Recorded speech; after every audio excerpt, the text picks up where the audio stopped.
So I want to show you all today the difference between a couple different types of adjustable hitch. So we have this one right here, made out of steel. This is standard version of an adjustable hitch. You know, a lot of settings there, and a triple ball.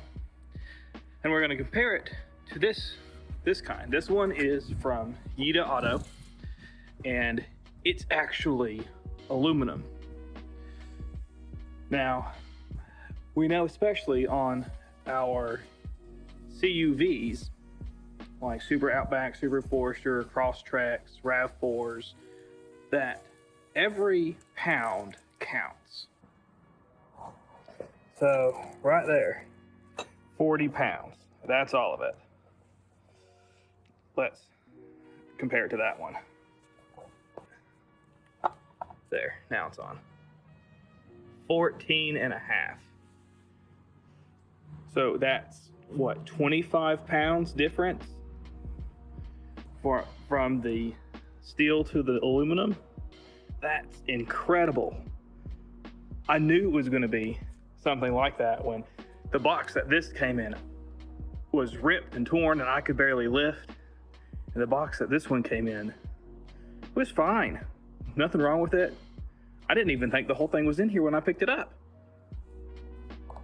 And now we're gonna go see just what it looks like on the car, and we'll see how much more compact this one looks to this one. All right, so here we are on the car. See, that is installed where the pin would go through. See, there's the hole. And we're about 4 inches out from the bumper, and it can't go in any further than that.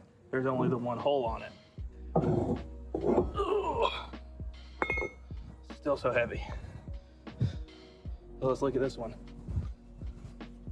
On this one we have 2 points.